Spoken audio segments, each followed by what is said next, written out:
Video is a really good tool, but it's always been expensive, cumbersome and difficult to use.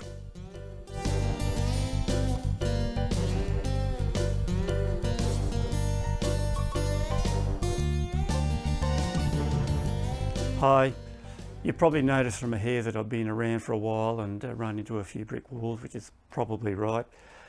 And over that time, I've seen a lot of changes happening. I've been involved in tech for a long time, but I've actually been involved with video and cameras for even longer than that.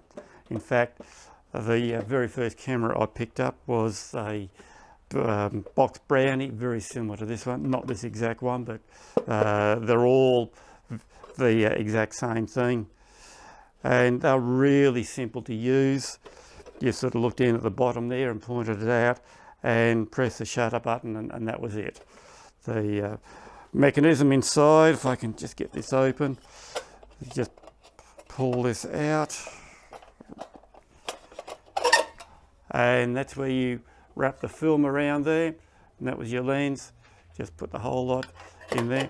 So incredibly simple, incredibly reliable, but very prone to your simple mistakes like your double shots on the same frame because you forgot to wind it on. Lighting, you had to be out in the sun and just be in exactly the right position to get those sorts of things. But they worked, and that was sort of where I cut my teeth.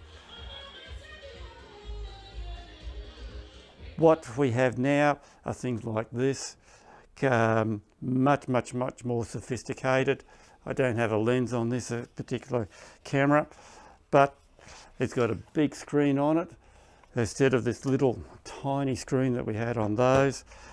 And it's got things on it which just make it so much easier to make sure that you got the image in focus, that you've got the lighting right, all those sorts of things.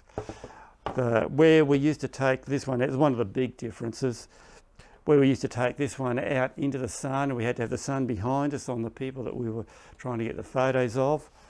When the manufacturers released this camera to market, they actually cut a demo video, and in that they included taking shots of the presenter holding a cupcake with 3 birthday candles on it, and they could adjust the camera itself to the point where you could see everything inside the studio. Now the footage wasn't the best, and it's something we'll probably never use professionally, but the fact is, if you could see the person underneath the light of a birthday candle, it extends the range that we can take good quality photos. So we can come into a wider variety of environments with a lot more confidence that that is actually going to do the job we need.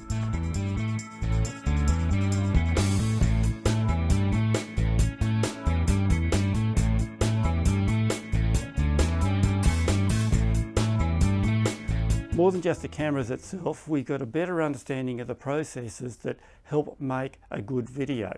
And so we've got checklists and documents and a whole raft of things that we pull into play, which just make it quicker and easier for people to get their videos recorded so it comes out exactly the way it wants. For business people, we've got some good checklists which help them pull out the information they want to get across. If it's just a personal video of a birthday party or something like that, then we've got some other ways that will help bring out exactly the information that you need to get out. So the content which is going onto the video, we've got better ways of managing that. So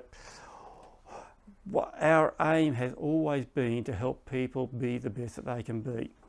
Video is a really good tool to add into that to help you be the best that you can be, but it's always been expensive, cumbersome and difficult to use. Well, as I said earlier, it's not anymore, and because of that, now is a really good time to add video into your tool set. And that's why we've introduced the Videoverse as a new service to Darby's, and make it just so much easier for you to incorporate video into whatever it is that you do.